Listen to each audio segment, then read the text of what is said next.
Eu estava pensando comigo se eu fico aqui embaixo ou em cima. Eu lembrei de uma reunião em Fortaleza. Eu estava num grupo de mais ou menos umas 100 senhoras. Eu perguntei: vocês aí atrás estão me ouvindo? A senhora lá atrás gritou: ouvindo eu estou, não estou ali vendo. Então, baseado nisso, né? Espero que o lugar mais alto aqui seja só para essa questão estratégica da gente visualizar bem quem está atrás. As cátedras geralmente fizeram o design e a arquitetura com o lugar mais alto e as cadeiras mais especiais em cima para dizer que os caras que estão em cima são mais importantes do que as pessoas que estão lá do outro lado. E espero que aqui não seja essa a lógica, né? Se for essa o design, se o design foi feito para isso, que a gente veja isso de forma invertida, como é no reino de Deus. Os últimos serão os primeiros serão os últimos. Eu tenho esperança na continuação do texto. Os menores serão maiores, e os maiores, né? As crianças são bem acolhidas, os pobres abraçados, os mais ricos não precisam sentar nas primeiras cadeiras e nem precisam ser reconhecidos pela conta bancária. Todos são acolhidos porque são imagem e semelhança de Deus e são acolhidos porque têm dignidade humana e nada mais, nada menos. Então, alegria estar com todos vocês, com todas vocês. Eu espero, durante esses momentos aqui na nossa reflexão bíblica, espero ser uma bênção, uma inspiração para a sua vida. Presumo, pelo menos é o que está assim na minha cabeça, mas eu não tenho outro jeito. Eu presumo que as coisas que eu vou falar são muito óbvias, estão no texto bíblico, e quem sabe você vai sair de casa só para ver essa coisa que já estava aí. Eu não tenho outro jeito, está no texto, eu vou só lembrar. Então, na verdade, talvez seja um momento de encontro para trazer à memória várias coisas que Jesus nos ensinou, pontuando algumas delas. Talvez o que me ajuda quando penso no texto e nos temas que me entregam, esse foi um tema que me foi entregue para compartilhar com vocês aqui durante essa tarde, entrada de noite, né? E aí eu espero, de alguma maneira, que o Espírito Santo continue sendo gracioso conosco. Razão pela qual eu peço a sua oração, porque o seu tempo é muito precioso. Eu quero respeitar o seu tempo, respeitar a sua dedicação para vir até aqui. E aí a minha oração e a minha intercessão é que Deus abençoe realmente o nosso coração, que abençoe a sua vida e que você não venha perder seu tempo, que de alguma maneira o Evangelho lhe toque, que de alguma maneira nós sejamos inspirados pela vida do Jesus Cristo de Nazaré. Acho que não há nada mais relevante, não há nada mais prazeroso para o ser humano do que terminar a vida, olhar para trás e dizer assim: segui o Jesus Cristo de Nazaré. Segui o Jesus Cristo de Nazaré. Eu acho que não há nada mais encantador do que terminar a vida e dizer o projeto, o protótipo, a elaboração de Deus para o final da minha existência, da sua existência, que é: todos nós fomos pré-desenhados, pré-organizados, pré-elaborados. Se você é calvinista, predestinado para viver conforme a imagem de Jesus Cristo, o Filho de Deus, está lá em Romanos capítulo 8, e todos nós, pelo Espírito do Senhor, temos a liberdade de ser transformados de glória em glória até a imagem do Jesus Cristo de Nazaré. Esse texto está lá em 2 Coríntios 3, versículo 16 a 18, e é interessante que a liberdade aí é a liberdade de ser semelhante a Jesus.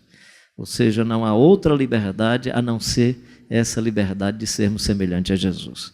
Fora desse espaço, nós somos escravos. Nós somos escravos. Então, esse texto diz: aonde há o Espírito do Senhor e a liberdade. Que liberdade?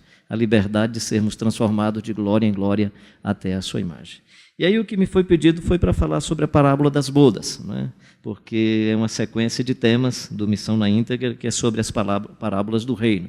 E a minha tarefa é falar sobre a parábola das bodas, e vou falar da parábola das bodas em Mateus 22, de 1 a 14, mas aí não tem como a gente falar de algumas outras coisas que para mim são muito simples. Aí vocês vão me desculpar, o pessoal aí que fez teologia, que fez mestrado e outras coisas mais, assim, algumas coisas tão simples que eu vou colocar aqui, mas talvez respeitando também aqueles que há pouco tempo têm estado com as Escrituras, aquele que há tempo mais recente está assimilando o Evangelho, e aí, respeitando isso, eu queria fazer algumas colocações anteriores.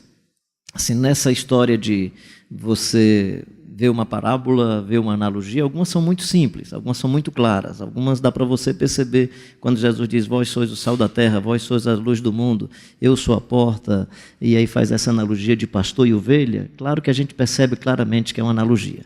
Mas há algumas parábolas que me parecem que não são, vou usar entre aspas, parábolas puras. É aquela parábola que Jesus conta e depois dá informação sobre cada detalhe da parábola. Uma delas, por exemplo, a parábola do bom semeador. O semeador saiu a semear. E quando ele diz a semente que caiu em tal terreno, a semente é isso, a semente é aquilo. Por que eu estou explicando isso? Porque uma das coisas importantes quando nós estamos estudando uma parábola é de perceber a verdade central. Por exemplo, você pega a parábola chamada das virgens prudentes, e aí quando você olha para aquela parábola, o que Jesus está dizendo é: seja uma pessoa sábia e prudente. A grande lição é: seja uma pessoa sábia e prudente. Aí a gente fica, mas aqui estavam com olha a igreja, a outra é o quê? E eu presumo que é um equívoco quando nós queremos buscar esses detalhes numa parábola. Essa que eu vou falar, que é das bodas, a gente vai perceber exatamente isso. Que a gente for atrás de detalhe, o cara chegou na glória, vocês vão perceber que é uma festa. Como é que você entrou aqui sem veste nupcial? Dá a impressão que então, acontecendo esse momento de irmos para a eternidade, quando ele acontecer, alguém pode ir e depois ser expulso, que eu penso que não vai acontecer. Então, quando a gente vai para os detalhes, perceber qual é a verdade central. E aí, o que é que nós precisamos fazer? Discernir ou identificar o que eu chamo de contexto imediato e o contexto do narrador. Posso ir adiantando essa informação. Por exemplo, uma coisa é você perceber a indignação de Jesus quando ele está falando, e a outra coisa é você perceber a peça literária que o Lucas forma, a peça literária que o Mateus elabora. Por exemplo, Sermão da Montanha, quando você lê Mateus capítulo 5, 6 e 7, é uma peça literária feita pelo Mateus, possivelmente com vários ensinamentos com certeza com vários ensinamentos do Jesus Cristo de Nazaré, possivelmente ensinados em momentos diferentes, mas ele faz uma peça única. Por exemplo, você vai observar o Mateus, quando escreve sobre o Sermão da Montanha, fala das bem-aventuranças, o Lucas fala das bem-aventuranças e inclui os ais, que o Mateus não tinha incluído. Ou seja, cada um vai elaborando a sua peça literária. O que a gente chama, então, de contexto imediato é você imaginar o sentimento, a indignação, a forma como Jesus lida com cada situação. E depois a maneira como o narrador, 35 anos depois, o caso do livro do Mateus, por exemplo, o João, que já vai escrever quase no final do século, o que é que o narrador está propondo quando começa a elaborar o seu texto? Então, o contexto imediato é você imaginar, por exemplo, aquela senhora com fluxo hemorrágico, com um problema seríssimo, diante de Jesus, num cenário público, aberto, mas também na presença do Jairo, que era um sumo sacerdote e que tinha uma filha terrivelmente doente, e a senhora, possivelmente, na sua angústia e na sua aflição, diz: eu não vou perder a oportunidade, eu vou falar com esse homem. Mas quando ela pensa em falar com Jesus, aí é só minha pressuposição, ela sabe o que é que está escrito na lei, que uma mulher no seu ciclo menstrual não pode entrar no templo, nem conversar com o sacerdote, nem ter relação sexual com o seu marido, senão ele vai ficar contaminado. Era essa a sua crença, né? E essa mulher sabe que se ela se aproxima de Jesus, Jesus não poderia, na sua cultura religiosa, Jesus não ia poder orar pela filha do Jairo. Então imagina a mulher atrapalhar o milagre de Jesus. O que ela diz então? Eu vou tocar na orla da sua vestimenta. E aí, de maneira escondida, toca na orla da vestimenta de Jesus e fica curada. E Jesus, que não é de brincadeirinha, diz: alguém me tocou. E aí começa todo mundo: mas senhor, tem muita gente. Não, alguém me tocou. Eu sinto que de mim saiu virtude. Eu presumo que na cabeça do Jairo deve ter acontecido uma confusão tremenda quando ele ouviu a mulher contando a história. Ou seja, ela está com esse problema, na cultura judaica, um problema que afetava a santidade, a espiritualidade, e agora Jesus teria que passar 24 horas de oração, se purificando para depois orar pela filha do Jairo. Creio que aquela senhora, quando Jesus disse: alguém me tocou, que a Bíblia diz que ela ficou trêmula, que ela ficou assustada, eu acho que ela não estava com medo de Jesus, ela estava com medo do Jairo. O que é que o Jairo vai fazer comigo, né? Então, esse texto mostra que as coisas são invertidas no reino de Deus. E em vez da mulher de Jesus ficar contaminada, a mulher foi abençoada. A mulher foi abençoada.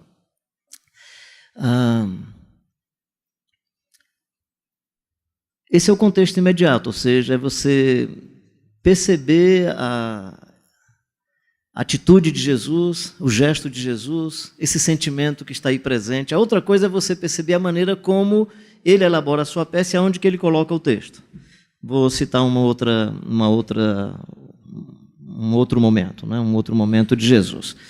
Presumo que quando Jesus, ali no Evangelho de João, quando todos descrevem sobre a traição, que o Judas vai molhar o pão no vinho de Jesus, a elaboração que o Mateus faz, que o João faz, é uma elaboração diferente dos demais.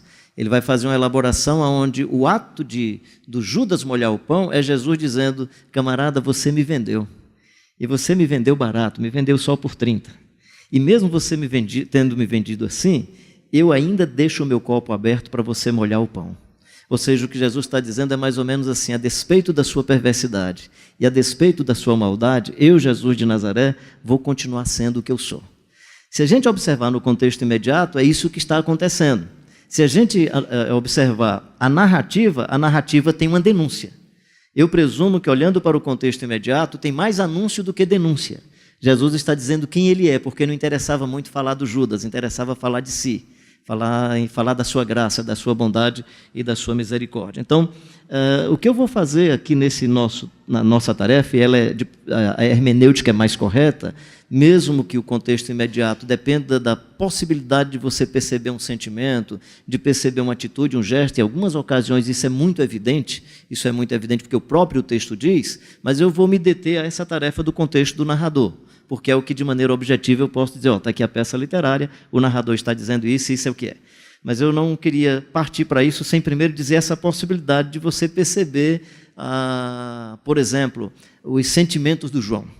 Interessantíssimo como o João tem muito afeto, tem muito abraço.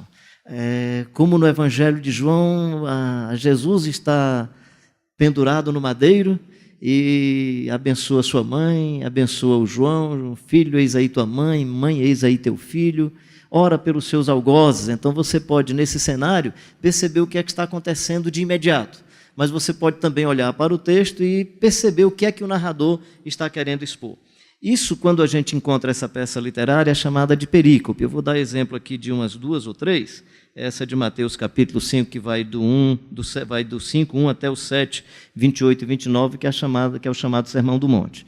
Capítulo 5, versículo 1 diz: vendo Jesus as multidões, subiu ao monte e, como se assentasse, aproximaram-se os seus discípulos e ele passou a ensiná-los dizendo. E então vem um conjunto de ensinamentos. Bem-aventurados os pobres de espírito, ou em espírito, porque deles é o reino dos céus. Bem-aventurados que choram, porque serão consolados. Bem-aventurados puros, os mansos, porque eles herdarão a terra. Bem-aventurados que têm fome e sede de justiça, porque serão fartos. Bem-aventurados misericordiosos. E vem um conjunto de ensinamentos. Além das bem-aventuranças, vem os ensinamentos sobre como que nós lidamos com a nossa espiritualidade, sem fazer publicidade pessoal ou institucional da nossa espiritualidade. Quem fizer filantropia, não permita que a mão esquerda veja o que a direita faz. Quando for orar, faça isso da forma mais discreta possível, sem querer ser aplaudido pelos homens e pelas mulheres, e por aí vai. Tem vários ensinamentos. Quando chega no final do capítulo 7, diz assim: tendo Jesus acabado de proferir estas palavras, que palavras? As palavras que vinham do capítulo 5, versículo 1, até esse momento. Tendo Jesus acabado de proferir estas palavras, estavam as multidões maravilhadas do seu ensino, porque ele ensinava como quem tem autoridade, não como os escribas e fariseus. Então fica muito evidente a peça literária. Isso é muito claro. Essa é uma das peças literárias mais claras que a gente encontra. Uma outra que é muito clara, muito fácil da gente perceber, é Lucas capítulo 15. Jesus estava conversando com publicanos e pecadores, e aí os escribas e de Jesus, porque ele está conversando e comendo com publicanos e pecadores. Aí Jesus conta 4 parábolas. Pode observar que ele não conta uma parábola apenas, ele conta 4 parábolas. A primeira parábola, que é a parábola da ovelha perdida, depois a parábola da dracma perdida, eu vou para a 4ª parábola. A parábola do administrador infiel, e uma parábola intermediária, que é a terceira, que é a parábola de um homem que tem 2 filhos, que é colocado no título a parábola do filho pródigo, mas na verdade não é a parábola do filho pródigo, é a parábola de um homem que tem 2 filhos. O filho pródigo e o filho que ficou em casa. Quando você vai para o cenário do texto, está muito evidente. Estando Jesus comendo com publicanos e pecadores, chegaram os escribas e fariseus. E os escribas e fariseus começaram a ridicularizar. Então Jesus conta uma parábola da ovelha perdida. Deixou 99 ovelhas Estou sendo assim, sintético na informação, fazendo uma síntese rápida, só para ganhar tempo. E aí, pressupondo que todo mundo conhece essas parábolas. Então, 99 ovelhas ele deixa no aprisco, vai em busca da ovelha perdida, volta com a ovelha perdida e faz festa. Quem estava fazendo festa com quem naquela ocasião? Jesus, publicanos e pecadores. Então, provavelmente, publicanos e pecadores dizem, eu sou, ou nós somos, essa ovelha perdida que ele encontrou e fez festa com ela. A parábola seguinte é só uma repetição, é só um reforço da mesma ideia, é a mesma lógica. 10 dracmas perdidas, a senhora varre a casa, encontra a dracma, quando encontra a dracma faz uma grande festa. Com quem Jesus estava fazendo a festa? Publicanos e pecadores. A quarta parábola, que é a parábola do administrador infiel, vem sobre essas dimensões do que Deus ofereceu ao povo judeu. Deus ofereceu os oráculos, Deus ofereceu o conhecimento, Deus ofereceu as informações a partir de Moisés, então vem uma parábola sobre o administrador infiel. Possivelmente, os escribas e fariseus, quando escutam essa parábola, puxa, sou eu que estou nessa parábola. Eu sou esse administrador infiel. Os publicanos e pecadores não se sentem nela. Quando ele conta a parábola do homem que tinha 2 filhos, e Jesus diz que o pai estava fazendo a festa com o menino que voltou arrependido e tal, possivelmente, publicanos e pecadores, eu sou o menino com quem ele está fazendo a festa. Eu sou esse garoto que saiu, que perdeu tudo, esse menino que é pecador, que se reconhece arrependido dos males que fez. E quem é o menino que está reclamando? O filho que ficou em casa, escriba e fariseu. Aí o capítulo 16... versículos 14, 15 e 16, diz assim, e os fariseus que eram avarentos ouviam tudo isso o quê? As 4 parábolas, e ridicularizavam.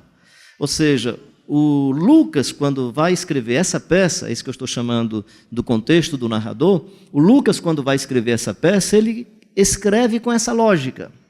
Provavelmente, é bem provável, que Jesus tenha feito dessa maneira mesmo. O Lucas conseguiu memorizar e foi e jogou nessa sua peça literária. Mas eu estou, então, chamando a atenção para esse fato de que você tem o contexto imediato, mas você tem o contexto do narrador. E eu vou me deter ao contexto do narrador. Eu vou sempre procurar a peça literária aonde a parábola está colocada. Então, por exemplo, as bodas do Cordeiro, nós vamos ver isso. Há uma outra peça que eu presumo, ela começa no capítulo 9, final do capítulo, aí, quando alguns dizem que quer seguir Jesus, aí ele diz, as raposas têm seus covis, as aves dos céus têm seu ninho, mas o filho do homem não tem onde reclinar a cabeça, e vem um conjunto de informações. Essa peça literária não é tão clara como essas duas que eu citei, mas dá para perceber que ela vai terminando aí no capítulo 11, versículos, depois que Jesus ensina sobre a oração, que vai lá do capítulo 11, versículo 1 em diante. Esse texto que nós temos, bem, uma outra coisa é a verdade central, mas eu acho que eu já falei isso logo no começo, e o público ou públicos. Por que é importante você perceber o público ou públicos? Por exemplo, quando você está no texto de Mateus, de Lucas 15, dá para perceber que Jesus tem 2 públicos definidos, publicanos e pecadores num pacote, escribas e fariseus no outro pacote. Quando você lê Mateus 5, 6 e 7, claro que tem 2 públicos, mas o discurso, tudo indica, é um discurso mais direcionado aos discípulos do Jesus Cristo de Nazaré, mesmo que no final as multidões estejam maravilhadas com a sua doutrina, mas é muito claro para quem o discurso. Vendo Jesus as multidões, subiu ao monte e, como se assentasse, aproximaram-se os seus discípulos e ele passou a ensiná-lo dizendo. Então fica muito evidente que o público naquele momento é o corpo de discípulo do Jesus Cristo de Nazaré. Se você observar comigo aí a parábola das bodas, se você olhar bem, vamos chegar aqui só para você pegar aí, ela está no capítulo 22, né?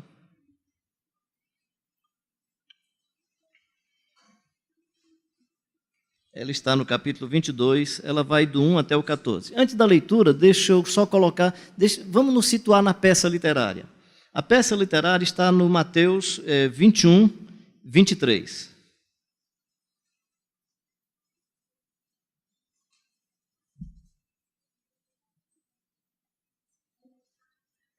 Alguém aí quer ler para mim em voz alta esse texto? Do jeito que você briga em casa que a gente escuta.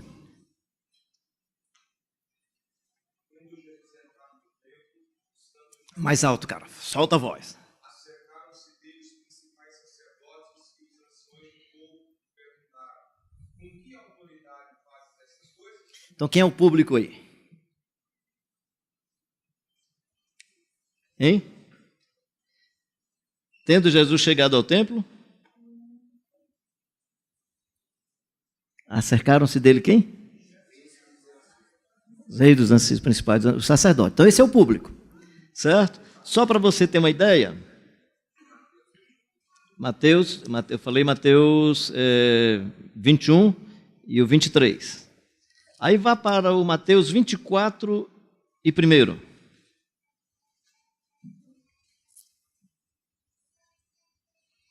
21, 23, como é que diz? Tendo Jesus... Como é que diz? O que você leu, como é que diz? Tendo Jesus chegado no templo. Como é que diz 24 primeiro? Saindo do templo. Se você observar entre o 21, 23 até o 24 primeiro, você não tem nenhum tipo de intervalo. Perceba então a elaboração que o Mateus está fazendo. O Mateus está fazendo a elaboração. Então ele coloca Jesus chegando no templo, falando o que ele vai falar, e depois dizendo agora Jesus saiu do templo. Aí termina a peça. Então você tem uma peça literária cujo público é autoridades do templo, cujo público é fariseu. Nós poderíamos pegar outros textos, por exemplo, cujo público é o cara carismático, né? É o falso profeta, que não só confessa bem, Senhor, Senhor, né? Nós profetizamos em teu nome, nós fizemos milagres em teu nome. E Jesus diz, eu nunca conheci vocês que praticam a iniquidade. Então Jesus não está dizendo que não reconhece quem faz milagre. Jesus não está dizendo que não reconhece quem faz algumas operações de maravilha. Ele diz assim, eu não reconheço e nem sei quem é esses caras que fazem esse negócio e fazem isso junto com a iniquidade. Que é uma outra forma de você perceber o líder. Nesse caso aqui, ele está falando desses líderes religiosos, dos escribas, dos fariseus, aquele tipo de religioso mais popular ou do religioso mais acadêmico, os próprios escribas que são, tudo indica, mais acadêmicos. Então esse é o, digamos, é a peça toda. A primeira questão é quem deu autoridade ao Senhor? Quem deu autoridade ao Senhor? É impressionante como é o Jesus de Nazaré, né? O pessoal começa a discutir hoje, conversar sobre poder e autoridade. O James Hunter, no livro dele, O Monge Executivo, tudo indica, baseado nas informações que ele pega lá daquele livro, um clássico acadêmico, que é O Desafio da Liderança, e vai falar sobre essa distinção, que o poder é aquilo que você recebe institucionalmente, que a autoridade é uma conquista daquilo que as pessoas percebem em você. Ou seja, a autoridade não é institucional. Você pode até ter poder e autoridade. De alguma maneira, você pode ter conquistado uma autoridade no seu ambiente, as pessoas confiam em você, e por conta da confiança lhe dão alguma função. Mas fazer essa distinção entre autoridade e poder é muito interessante. Pode observar que aqui está essa questão. Porque ele diz assim, quem deu essa autoridade ao Senhor? Aí diz, eu pergunto a vocês o seguinte, e a do João Batista? Quem foi que deu essa autoridade a ele? Veio do céu ou não? Aí o texto diz assim, eles ficaram preocupados, porque se eles dissessem que veio de Deus, eles estariam reafirmando que Jesus também veio de Deus. Se eles dissessem que não era de Deus, eles iam ter um problema com o povo, porque o povo acreditava na autoridade que Deus tinha dado ao João Batista. Então dá para perceber que a autoridade era uma conquista que o João Batista adquiriu do povo. Ou seja, a autoridade, Deus foi quem ofereceu ao João Batista, concedeu ao João Batista, mas pela sua integridade, pelo seu caráter, pela pertinência e coerência da sua vida e da sua mensagem, ele passou a ter autoridade. Então esse é o tema. Então a pergunta é com que autoridade o Senhor está fazendo essas coisas? Essa é a primeira questão. Logo em seguida vem uma outra parábola, que é a parábola, deixa eu ver aqui, que é essa daqui, que é a parábola dos 2 filhos, né? Que aqui tem a ver com desobediência, mesmo conhecendo a confissão correta, que são os escribas e fariseus, que é o filho que ele disse, vai, faz isso, e um filho disse, eu não vou fazer. E o outro disse, eu vou fazer. Aí o texto diz assim, o que disse que ia fazer não fez nada. E o que não disse que ia, e o que disse que não ia fazer, findou obedecendo. Seria mais ou menos assim. Como é que nós nos incluímos nesse texto? Nós nos incluímos nesse texto da seguinte maneira, nós conhecemos a doutrina correta, mas não obedecemos. Aliás, Jesus chama esse pessoal de nécio. Diz, quem ouve estas minhas palavras e não as pratica, é semelhante essa palavra de Jesus, referindo-se ao Sermão do Monte, é semelhante a uma pessoa tola que edificou a sua casa sobre areia. Quem ouve estas minhas palavras e as pratica é semelhante a uma pessoa sábia que edificou a sua casa sobre a rocha. Então, esse texto, Jesus vai dizer o seguinte: nós podemos ter a confissão correta, entender teologicamente as coisas de Deus, compreender bem o texto, e se não obedecemos, nós somos esse filho que ele está dizendo, que é o filho que não vai ter a prioridade do que ele chama de publicanos e meretrizes. Publicanos e meretrizes são aqueles no texto que não têm o conhecimento, mas vivem o que Deus está mandando fazer. Que coisa mais interessante. Igual aquela pergunta lá do doutor da lei: Senhor, o que é que eu faço para herdar a vida eterna? E Jesus coloca como exemplo o que o samaritano faz. E não diz que ele seja semelhante ao samaritano, mas diz que ele deve fazer o que o samaritano estava fazendo. Então essa primeira parábola é uma parábola que diz o seguinte: nem todo mundo que tem a confissão correta, tem a teologia correta, tem a doutrina correta, está obedecendo a Deus. Nem todo mundo que conhece bem as Escrituras está obedecendo a Deus. E nem todas as pessoas que não conhecem direito às Escrituras e que nem conhecem a teologia correta, nem todos eles estão condenados ou condenadas. É isso mais ou menos o que o texto vai dizer para nós. E claro, Jesus está lidando diretamente com escribas e fariseus. E a maneira de provocar os escribas e fariseus é dizer: vocês vivem essa incoerência. Daí porque ele vai dizer: eles não confessaram, mas arrependidos obedeceram, que são os publicanos e pecadores. Agora, olha que coisa interessante, né? Eles acreditaram e se arrependeram. E aos escribas e fariseus ele vai dizer assim: não vos arrependestes para acreditardes nele em Jesus Cristo, que está aqui no versículo, capítulo 21, o versículo... Onde é que está? Versículo 32. Versículo 32. Ao passo que publicanos e meretrizes creram, vós, porém, mesmo vendo isto, não vos arrependestes, afinal, para acreditardes nele. Aí vem a parábola dos lavradores maus. Então veja bem, é como se fosse uma sequência. Não dá para a gente falar só da parábola das bodas sem olhar para essas outras parábolas, porque a peça é muito maior. Então a peça é dizendo mais ou menos assim: primeiro, percebam qual a autoridade. A autoridade ela é garantida não pelo poder institucional. Não é porque vocês são escribas e fariseus que vocês são ungidos do Senhor. Não é porque vocês são sacerdotes. Não é porque vocês são pastores que vocês são, do ponto de vista institucional, que vocês são ungidos do Senhor. Não é por isso que vocês têm autoridade. Vocês terão autoridade quando, pela integridade, pelo bom caráter, pela boa atitude, pelos dons, pelos ministérios e pelas virtudes, as pessoas confiarem em vocês. Ou seja, a autoridade ela é garantida quando as pessoas percebem a graça de Deus em nós. Aí está garantida a autoridade. O poder não, o poder é institucional. Então você pode ter um presidente, uma presidente de república que não tem mais autoridade sobre o povo. Tem o poder ainda, mas não tem autoridade. Você pode ter um prefeito que tem o poder, mas não tem autoridade. Você pode ter um pastor que tem o poder e não tem a autoridade. A segunda parábola, depois dessa primeira, que é do versículo 33 até o versículo 46, ele vai dizer assim: vocês são perversos e assassinos. Primeiro vocês conhecem a teologia e a doutrina, mas não obedecem. Mas depois não, depois a coisa é mais séria. Esse desconhecimento, essa insensatez, essa falta de percepção, essa falta de reconhecimento da soberania de Deus, da graça de Deus e da bondade de Deus, faz do ser humano assassino perverso. Que coisa terrível, gente.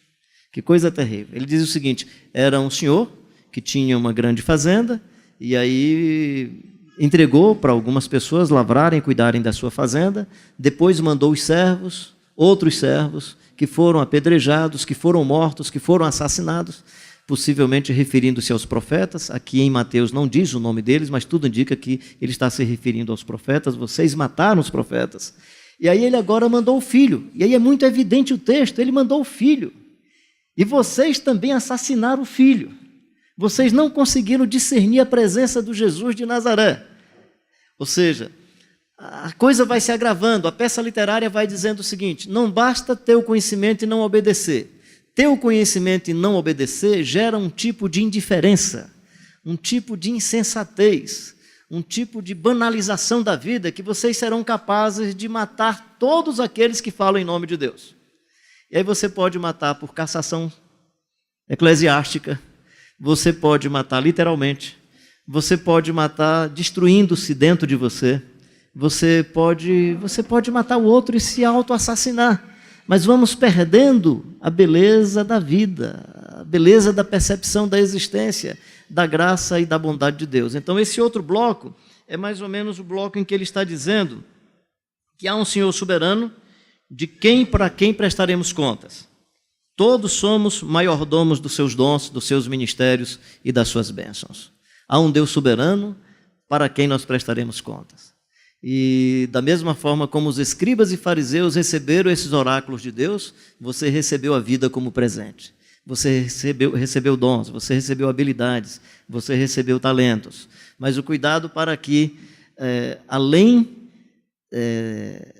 da indiferença, o seu tipo de conhecimento gere maldade, gere perversidade. Você pode teologicamente assassinar. Aliás, os chamados hereges foram assassinados porque os que acreditavam que estavam corretos diziam que eles estavam falando as grandes heresias da vida. Então você vai matando os profetas, mas não consegue perceber nem a presença do Jesus Cristo, nem a presença do Jesus Cristo de Nazaré.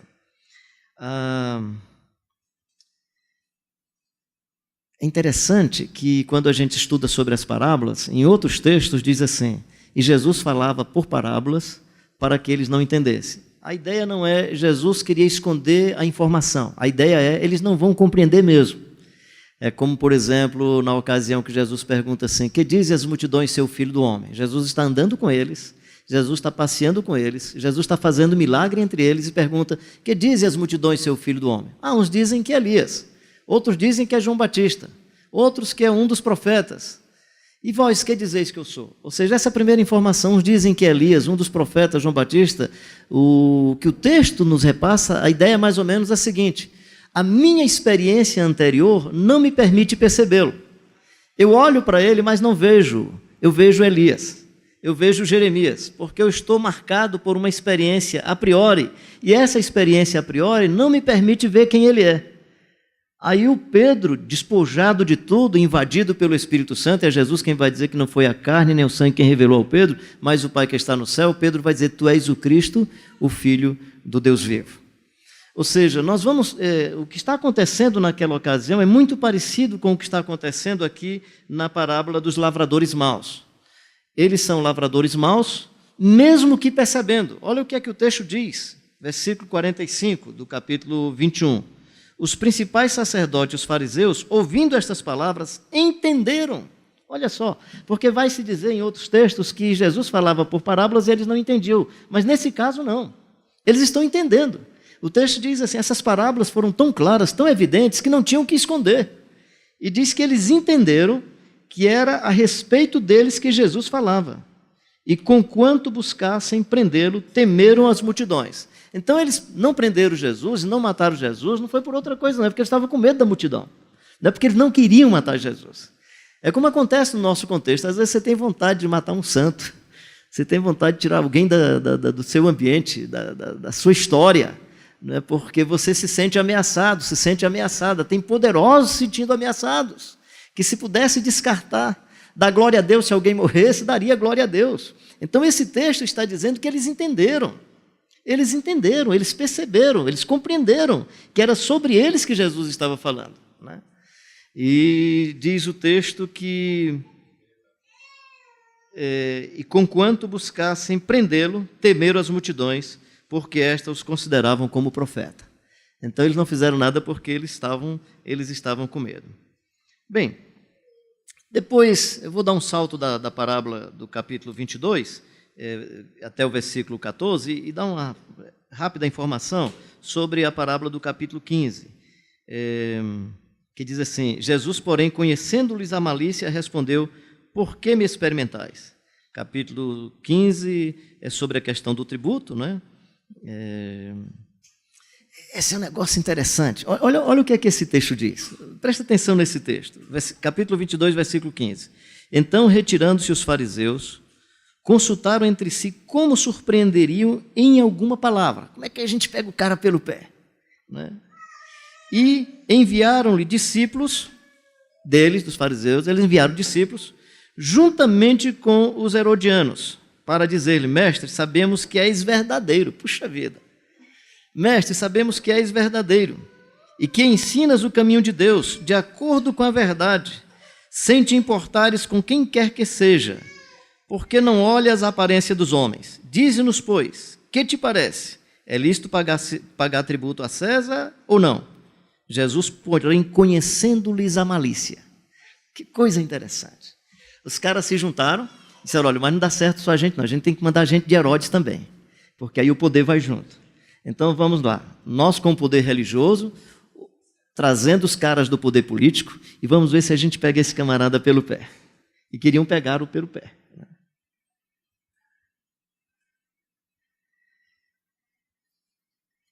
Jesus, porém, conhecendo-lhes a malícia, respondeu: por que me experimentais, hipócritas? Mostrai-me a moeda do tributo. Dai a César o que é de César, e a Deus o que é de Deus.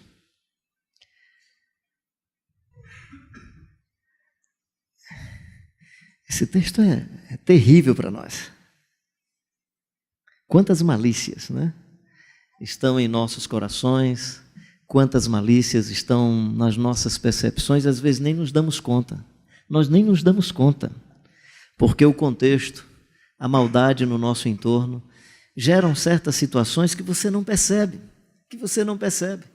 Precisa ter o discernimento do Jesus de Nazaré, mas percebendo a malícia deles, percebendo a casca de banana que eles colocaram para que o homem escorregasse, mas percebendo a malícia deles, Jesus vai em outra direção. E aí vem os saduceus e a ressurreição. Vou para o capítulo 23, que é quando Jesus fala às multidões, e vem vários ais, né? É um conjunto de admoestação: ai dos escribas e fariseus, hipócritas, tal. Depois vocês podem ler isso mais adiante. O lamento sobre Jerusalém, e depois, tendo Jesus saído do templo, ia se retirando, quando se aproximaram dele os seus discípulos para lhe mostrar a construção do templo. Aí já é outro bloco de ensinamentos. Voltando para o capítulo 22, então a gente começa agora a informação. Fiz essa introdução mais para a gente se situar na peça literária. A ideia era como nos situarmos dentro dessa peça literária. Porque não dá para a gente pegar só as bodas sem perceber toda a peça literária. A peça literária é mais ou menos assim: se você pegar em blocos, Senhor, por que João veio a vós, outros, no caminho da justiça, e não acreditaste nele? Aliás, Jesus pergunta: ao passo que publicanos e meretrizes creram, vós, porém mesmo, vendo isto, não vos arrependestes, afinal, para acreditardes nele. Então, a primeira informação nessa peça literária é essa questão da parábola dos dois filhos. Que te parece? Um homem tinha 2 filhos. Um filho conhecia teoricamente as coisas e não praticava. O outro filho não conhecia toda a teoria, mas praticava. O que parece, né? Ou seja, o discurso não é suficiente. Ele requer que a gente pratique com a vida. Depois vem a parábola dos lavradores maus, que a gente já conversou sobre ela, e agora a parábola das bodas. Qual é a verdade central da parábola das bodas? A verdade central é o seguinte: há uma grande festa, há uma celebração, e Jesus é esse cordeiro que chegou. E ele chegou para fazer festa com os seres humanos, a festa da salvação, a festa da redenção, a festa do reino de Deus, que é festa, mas é também luta, é também indignação, é também luta a favor da justiça, é rompimento com toda forma de injustiça, é rompimento com toda perversidade humana, é o sinal da presença de Deus entre os seres humanos. E ele vai falar dessa festa. De novo entrou Jesus a falar por parábola, dizendo: o reino dos céus é semelhante a um rei que celebrou as bodas de seu filho. Eu estou lendo 22, versículo 1.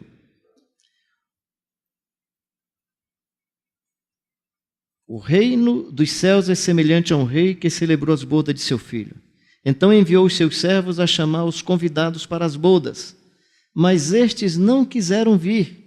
Enviou ainda outros servos com esta ordem: dizei aos convidados: eis que já preparei o meu banquete, os meus bois e cevados já foram abatidos e tudo está pronto. Vinde para as bodas. Eles, porém, não se importaram e se foram, um para o seu campo, outro para o seu negócio, e os outros, agarrando os servos, os maltrataram e mataram. O rei ficou irado e, enviando as suas tropas, exterminou aqueles assassinos e lhes incendiou a cidade. Então disse aos seus servos: está pronta a festa, mas os convidados não eram dignos. Ide, pois, para as encruzilhadas dos caminhos e convidai para as bodas a quantos encontrardes.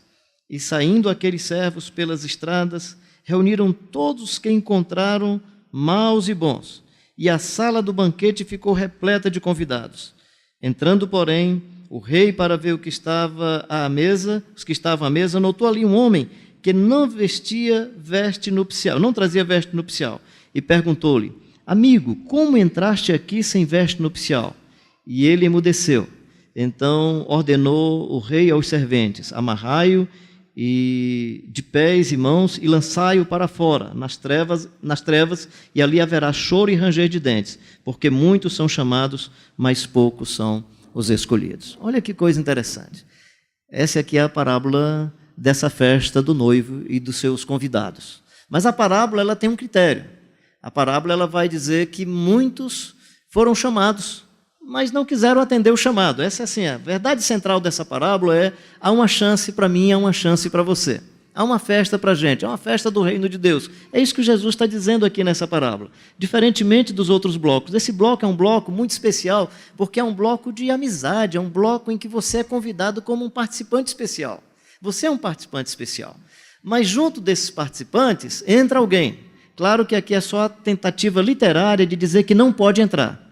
Porque imaginando aqui no reino dos céus, ou seja, o arrebatamento, esse encontro com o povo de Deus, quem não tem veste nupcial, a pergunta: como é que você entrou sem veste nupcial? A ideia é: não é possível entrar sem veste nupcial. A ideia é: não é possível entrar sem, usando a linguagem de João, por exemplo, sem novo nascimento.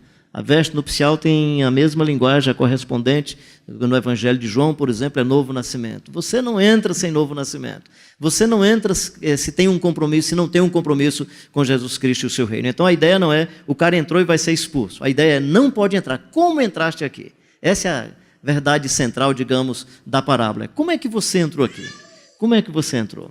E a outra questão nesse texto, que para mim é muito relevante, é: Jesus está indignado com os escribas e fariseus. É interessante porque nos textos que nós falamos, dos blocos de parábola, por exemplo, do filho pródigo e do irmão do filho pródigo, naquelas duas figuras você encontra os publicanos e pecadores, na figura do filho que se foi, e no filho que estava em casa, a figura dos escribas e fariseus. Nessa peça literária, nós não encontramos os publicanos e pecadores, a não ser por inferência. Aqui Jesus está falando diretamente para religiosos, para escribas e fariseus. É para eles que ele está falando. Então, nesse sentido, quando ele diz o seguinte: como é que você entrou aqui sem veste nupcial? Como é que você entrou aqui se você não tem compromisso com o noivo? Como é que você entrou aqui se você não tem compromisso? É impossível entrar se não tem um compromisso com o noivo. É impossível entrar se não tem um compromisso com o noivo. E aí ele vai dizer o seguinte: amigo, como entraste aqui sem veste nupcial? E ele emudeceu. Então ordenou o rei aos serventes: amarrai-o de pés e mãos e lançai-o para fora nas trevas. Ali haverá choro e ranger de dentes. Porque muitos são chamados, mas poucos são os escolhidos. Essa peça literária, aliás, essa parte está dentro de uma peça literária maior, que é a confrontação de Jesus com escribas e fariseus. E o que ele está dizendo aqui para os escribas e fariseus, você pode olhar em vários textos, é: o outro que você não contava com ele estão chegando. Aqueles que não faziam parte da festa estão chegando. Porque qual é o propósito do livro todo de Mateus? Mateus é o único que vai falar, por exemplo, na genealogia de Jesus, por nomes que não são nomes judaicos. O Mateus é o único que vai incluir na genealogia a Raabe. Mateus é o único que vai incluir na genealogia imperadores perversos. Mateus é o único que vai incluir na genealogia o Jacó, que mesmo sendo descendente de Abraão, é o trapaceiro. Então, quando você vai para a genealogia do Mateus, você vai perceber que tem nomes que não estavam ali que eu não consideraria relevante. Nomes pessoas que eu não gostaria que fosse membro da minha comunidade, ou que talvez você estranhasse que fosse membro da sua comunidade. Mas eles estão ali. Então, quando Mateus escreve a sua genealogia, ele inclui um bloco de pessoas que possivelmente nós não incluiríamos na lista das pessoas das nossas comunidades. Depois ele vai falar dos magos do Oriente. Não são judeus. Ou seja, Mateus escreve aos judeus para dizer que os de fora também podem vir para o reino de Deus. Mateus escreve aos judeus para dizer que Jesus não é propriedade particular dos judeus, que ele é de todos, que ele veio para todos e todas. Isso não significa universalismo da salvação, mas significa que a todos e a todas ele propõe a oportunidade de dizer sim, não ao seu chamado. Sim ou não ao seu chamado. Então, quando ele diz, como entraste aqui sem as vestes, ele está se referindo a esse grupo de pessoas, né? A esses para quem o reino veio, para quem a mensagem veio, e eles não acolheram a mensagem. E Mateus vai nessa direção. Os magos do Oriente não são da descendência judaica, mas vão lá e acolhem. Então esse é um texto não para dizer aos judeus que Jesus veio aos judeus por causa dos judeus. É um texto que veio a dizer aos judeus que Jesus veio através dos judeus e termina dizendo, ide fazer discípulo de todas as nações, batizando-os em nome do Pai, do Filho e do Espírito Santo.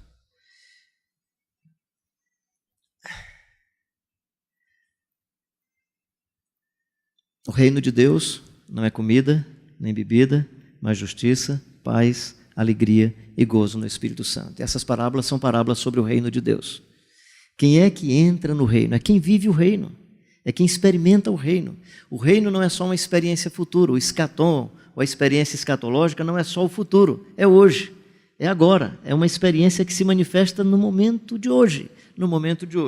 E aí ele vai dizer o seguinte, como entraste aqui sem as vestes nupciais? Quando fala das bodas em outra ocasião, como que você entrou aqui sem veste nupcial? Ou seja, não há possibilidade de entrar no reino sem que, primeiramente, você tenha adquirido uma nova vida. Você tenha passado pela experiência de encontro com Jesus Cristo de Nazaré, sem que você tenha passado pela experiência profunda de conversão, de transformação profunda em todas as áreas e em todas as dimensões da vida. Como entraste aqui sem veste nupcial? A ideia não é, ele foi encontrado sem veste nupcial e agora foi expulso. A ideia é, não entra sem veste nupcial. Não entra sem essa experiência, sem essa transformação profunda. Não entra no reino de Deus sem que a gente seja faminto e sedento por justiça. Não se entra nesse reino. Porque muitos são chamados e poucos são escolhidos. Muitos são chamados e poucos são escolhidos. Ele está sempre chamando. Eis que estou à porta e bato. Se alguém abrir a porta, entrarei em sua casa, cearei com ele e ele comigo. Mas ele está chamando para quê? Ele está chamando para sermos seus discípulos. Ele está chamando para sermos seus seguidores. O livro de Mateus é muito interessante. Essas parábolas, elas estão dentro de uma peça literária muito mais ampla. Vendo Jesus as multidões, subiu ao monte e, como se assentasse, aproximaram-se os seus discípulos e ele passou a ensiná-los, dizendo... Antes desse texto, capítulo 4, versículo 18, é Jesus chamando os discípulos. Versículos 23 e 24 do capítulo 4, é Jesus dizendo a que os discípulos foram chamados. Ele chama os discípulos, ele chama os discípulos e diz... ele diz aos discípulos, faz uma síntese, do ministério de Jesus, no 23 e 24, quando diz, percorria Jesus toda a Galileia, pregando o evangelho do reino, ensinando nas sinagogas e curando toda sorte de doenças e enfermidades. Ele faz uma síntese do ministério de Jesus. Chama os discípulos, capítulos 5, 6 e 7, ele diz a que os discípulos são chamados, e no final ele diz, agora façam discípulo de todas as nações, batizando-os em nome do Pai, do Filho e do Espírito Santo. Ou seja, ele chama os discípulos, diz a que os discípulos são chamados, e agora diz, façam discípulos de todas as nações. Qual é o crivo dessa parábola, então, do capítulo 22? Qual é o critério dessa parábola? Quem ouve estas minhas palavras e as pratica, será semelhante àquele que edificou a sua casa sobre a rocha.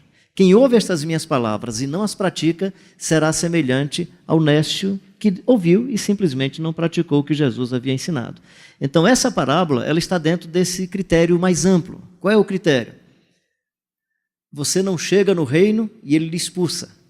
Como é que você entrou aqui se você não tinha as vestes? Quais são as vestes? Esse conjunto de ensinamentos, esse conjunto de prática.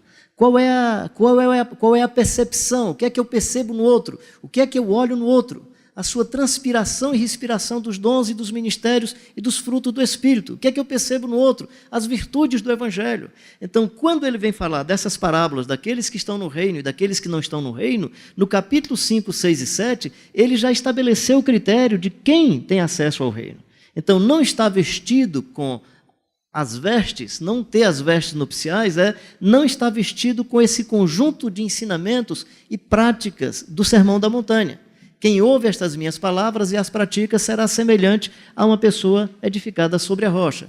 Quem ouve estas minhas palavras e as pratica será semelhante a alguém que tem a veste nupcial. Quem ouve estas minhas palavras e as pratica será semelhante àquele que anda conforme Jesus Cristo de Nazaré disse que andasse. Quem ouve estas minhas palavras e as pratica, vive conforme os ensinamentos do Jesus Cristo de Nazaré e pratica as coisas que o Jesus Cristo de Nazaré praticou. Ou seja, a peça literária mais ampla, que é o livro de Mateus, é a peça que diz o seguinte: Jesus chamou os discípulos, capítulo 4, versículo 18, 19, 20 até o 22. Capítulo 5, 6 e 7 é a que os discípulos foram chamados, e os demais capítulos informando sobre como que acontece essa interação, razão pela qual ele começa a fazer o crivo entre quem é o fariseu, quem é o escriba, quem é o religioso e quem são os seus seguidores. E aí, para esses discípulos, ele diz: agora façam discípulos de todas as nações, batizando-os em nome do Pai, do Filho e do Espírito Santo. Então, em síntese, o livro de Mateus é isso. Jesus chama os discípulos, diz a que os discípulos são chamados, e aí termina dizendo: agora vocês que foram chamados e que se tornaram discípulos, façam discípulos de todas as nações, ensinando-os a guardar tudo que eu vos orientei, tudo que eu vos repassei, e batizando-os em nome do Pai, do Filho e do Espírito Santo. E eis que estou convosco todos os dias até a consumação dos séculos. Eu penso que dessa maneira a gente pode perceber essas parábolas em blocos menores. Só uma informação a mais. Nessa parábola, aliás, nessa peça literária que nós informamos, capítulo 21, versículos 23, que vai terminar, no meu entendimento, no capítulo 24, versículo 1, essa peça literária, tudo indica que o público do Jesus Cristo de Nazaré é escriba e fariseu. Que analogia nós poderíamos fazer? Eu não estou num ambiente de padres, eu estou num ambiente de líderes evangélicos, pastores, possivelmente presbíteros, diáconos, né? Talvez a lição para nós fosse mais ou menos a seguinte: nós fomos chamados a sermos discípulos e discípulas do Jesus Cristo de Nazaré. Nós não somos apenas da multidão. A multidão está interessada por milagre, a multidão está interessada por fenômeno, e, por favor, quem está falando do lado de cá é gente de vertente pentecostal. Não tenho nenhum problema com milagre, não tenho nenhum problema com manifestações de glossolalia, até em nome da democracia. Porque é legal, a glossolalia é uma das coisas que eu acho mais legal do falar em línguas, é porque a pessoa fala, a gente não entende e pergunta: foi mistério, irmão. Né? Mas tem chance. O outro que tem um discurso bem elaborado fala. E, por favor, independente, não estou doutrinando ninguém aqui, estou só falando da democracia do reino de Deus, né? Ou seja, você que tem um bom discurso, uma boa oratória pode falar, mas no reino de Deus é legal que quem não sabe também fala de qualquer jeito e tem chance. E tem chance, em nome da democracia tem chance. Né? Então, só nesse sentido.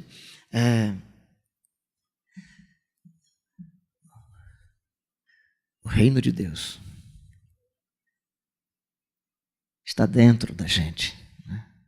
É uma experiência que me dá essa chance de expressá-lo com testemunho, com a vida.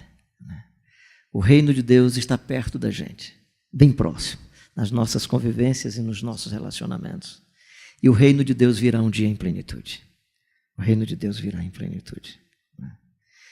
O que Mateus está dizendo para nós? O que Mateus está dizendo para nós é que nós podemos ser seguidores do Jesus Cristo de Nazaré e não apenas pessoas da multidão. O que Mateus está dizendo para nós é que podemos ser discípulos e não apenas devotos.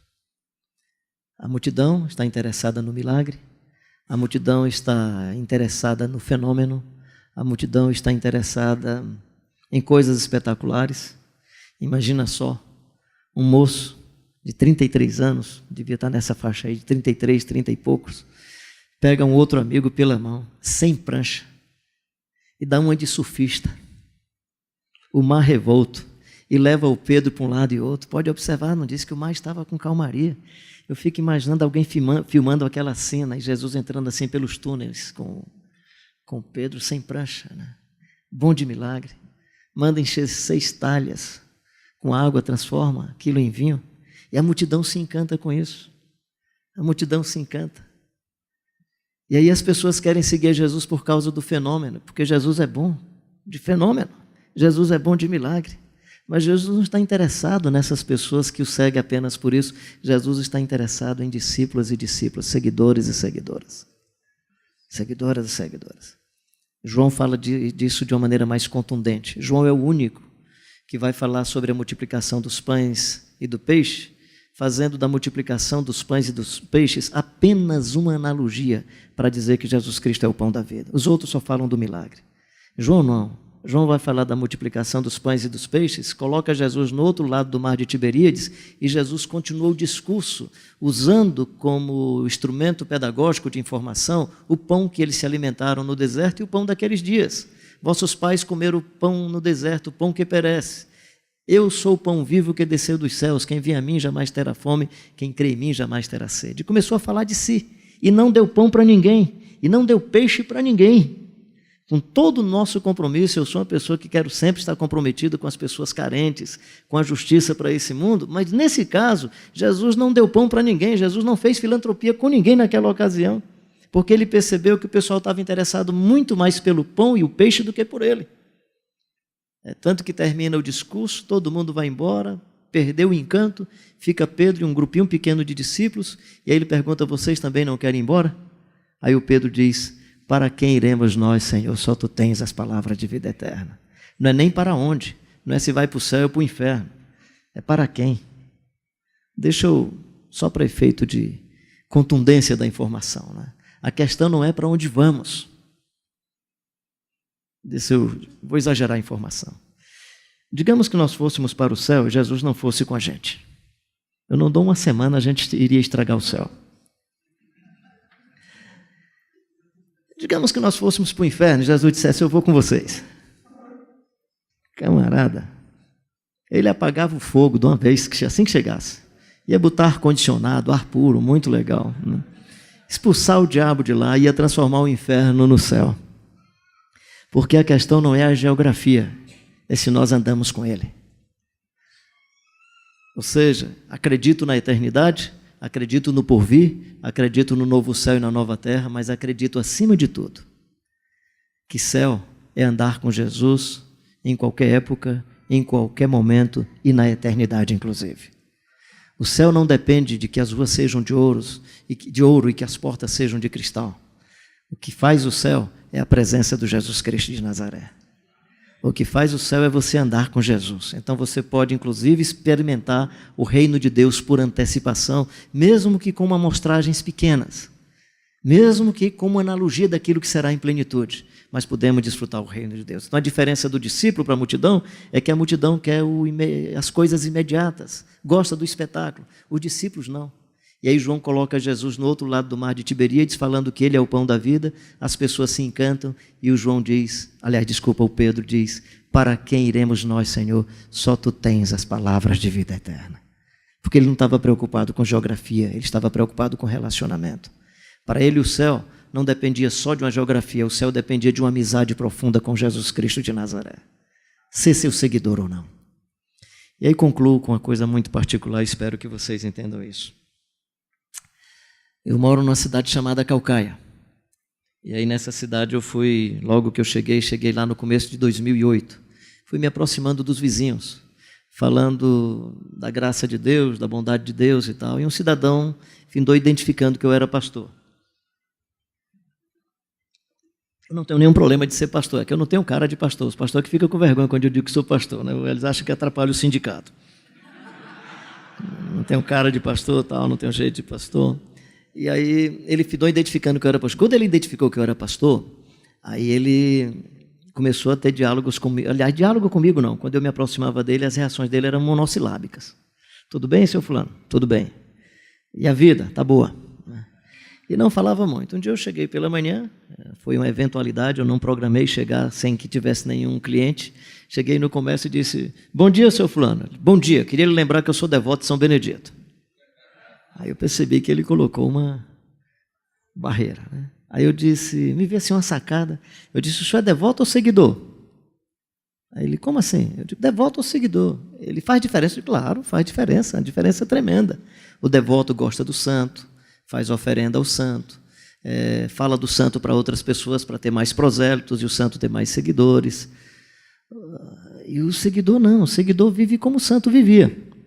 Eu disse: eu não sei se eu entendo do catolicismo tanto quanto o senhor, mas digamos que o senhor fosse um franciscano radical. Se o senhor fosse um franciscano, eu conheço mais ou menos. Pois é, se eu fosse um franciscano, o senhor já não teria mais essa sua empresa. Porque o franciscano recebe, eu falei para ele, o franciscano recebe uma oferta de R$10, ele fica procurando se tem um cara mais pobre do que ele, e dá para o cara lá na frente e segue com fome. Então o senhor já teria... Aí eu disse: não sei se eu conheço a história do São Benedito tanto quanto o senhor, mas até onde eu sei, ele era um homem muito devoto, tentava equacionar mundo científico, informação acadêmica com a sua devoção, e era ao mesmo tempo piedoso. Não era como os franciscanos, mas ele era capaz de dividir as coisas. Por exemplo, se fosse ele que estivesse aqui no seu comércio, chegasse um cidadão que quisesse comprar alguma coisa e não tivesse dinheiro para pagar, ele mandava levar. Porque, pela história, ele não era um cara materialista. Aí disse: o senhor está me falando uma coisa muito séria. Eu vou pensar sobre o senhor está dizendo, se eu sou devoto ou se eu sou seguidor. Gente, eu fui para casa todo satisfeito. Coloquei o cidadão no canto da parede. Entrei no meu carro.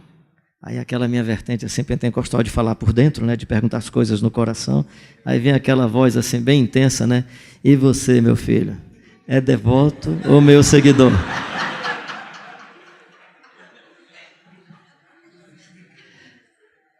Usando como ilustração a parábola que eu acabei de citar, eu me senti como alguém sem as vestes nupciais. Eu me senti como alguém que Jesus diz: sai daqui, cara.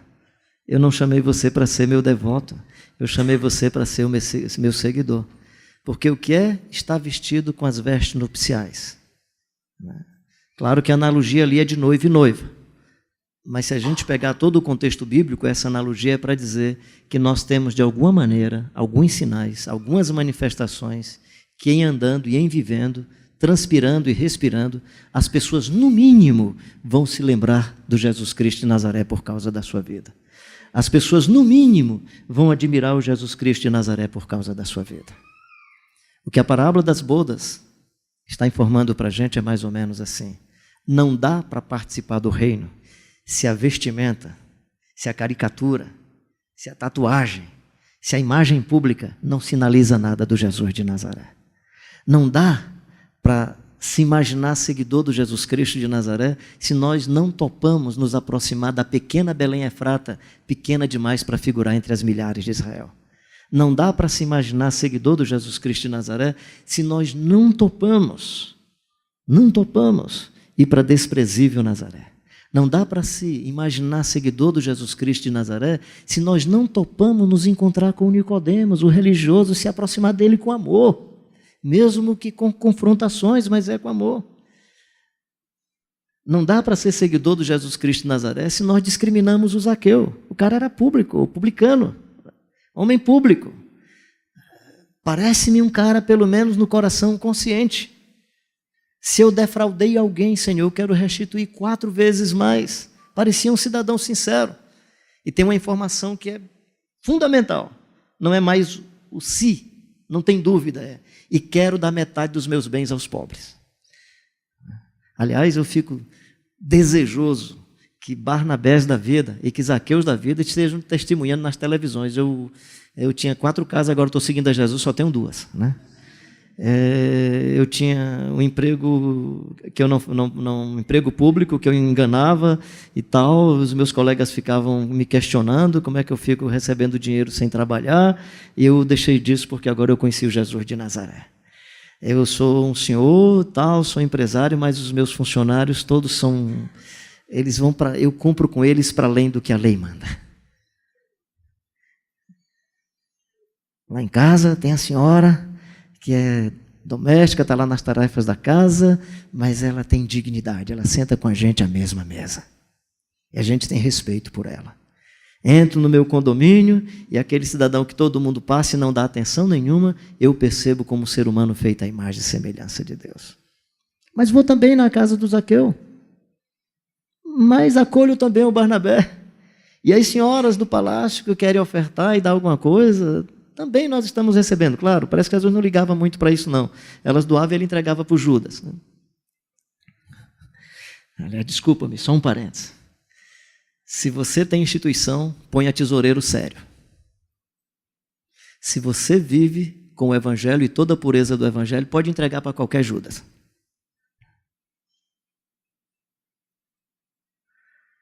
Quando viver a beleza do Evangelho e a profundidade do Evangelho, dinheiro não é só coisa secundária. Dinheiro é algo que eu posso entregar, inclusive, para o Judas.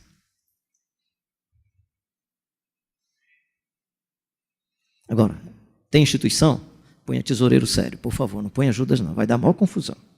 Agora, quando for só Evangelho, que depende da graça de Deus, do poder de Deus, da virtude do Espírito Santo, do caráter, da integridade, fermento da grande massa. Fermento, gente, é pouca coisa. Fermento é pela picância, pela pertinência e o poder de transformação. Não é pela força da massa. Como que você entrou aqui sem veste nupcial? Como é que você está aqui se você não tem essas características do reino? Como é que você chegou aqui? Como é que você está aqui se você não tem as marcas do Jesus Cristo de Nazaré? E aproveitando para fazer a pergunta que quem sempre faz é o pastor Ricardo Barbosa. E se você não imita Jesus Cristo, a quem você imita? Os televangelistas do nosso contexto, que só dão mau testemunho para a gente? O modelo sacerdotal dominante, manipulador e controlador da nossa realidade?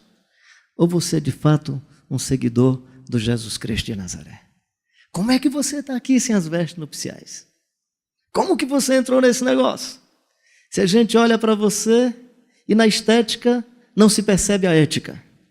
Como que você entrou nesse negócio? Se não combina a sua estética com a sua ética. Como que você está aqui, moço? Como é que você chegou nesse negócio? Que confissão bonita. Mas sem nenhuma prática. Matam os profetas. Matam os profetas. E mataria o Jesus de Nazaré. E com isso eu encerro dizendo o seguinte. E aí ele diz assim, ele é tropeço. Jesus é tropeço, meu querido, para você. Quer ter duas mulheres? Ele diz que é só uma. Ele é tropeço, ele atrapalha. Quer fazer grandes negócios enganando as pessoas? Jesus atrapalha, ele é tropeço. Aí a parábola vai dizer isso, que ele é pedra de tropeço. E sobre quem ele cair, vai deixar o cara só os farelos. E quem cair sobre ele também vai se arrebentar, porque ele é o Deus eterno. Ele é o Deus eterno. Conversão é arrependimento profundo. Conversão é transformação da vida toda. Conversão é abraço do reino de Deus. É compromisso com a história. Conversão é uma invasão no Evangelho e se permitir invadido pelo Evangelho do Jesus Cristo de Nazaré. Por causa da graça dele, eu me acho convertido. Por causa da minha história e das minhas ambiguidades, eu quero ser transformado ainda de glória em glória até a imagem de Jesus Cristo, Filho de Deus. Sou cativado pelo Espírito Santo, quero responder bem, mas tenho falhado muito até aqui. Que Deus nos dê a graça de não sermos encontrados sem a veste nupcial.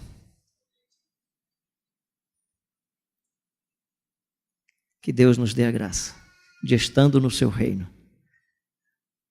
o outro, o próprio Senhor que é criterioso no seu processo seletivo, chegue para você e pergunte, como é que você está aqui, cara? O que é que você está fazendo aqui? O que é que você veio fazer aqui? Que Deus abençoe o nosso coração. Que Deus abençoe a nossa vida. E que possamos nos converter ao Jesus Cristo de Nazaré. E ser todos e todas seguidores do Jesus de Nazaré. Quando você lembrar e se puder, por favor, eu preciso muito seguir bem o Jesus de Nazaré. Dependo da sua oração, dependo da sua intercessão, dependo da sua exortação, dependo da sua edificação, dependo que você me console em alguns momentos, mas se precisar, pode exortar, por favor, por favor, por favor, porque eu sou seu irmão e quero andar bem nesse reino, quero caminhar bem e não quero ser encontrado no reino, lutando pelo reino, e ele me perguntando: quem lhe chamou, Carlinhos? Você está sem veste nupcial, cara. O que é isso? Seu caráter, sua integridade, sua estética, sua ética não dizem respeito ao meu reino. Amém.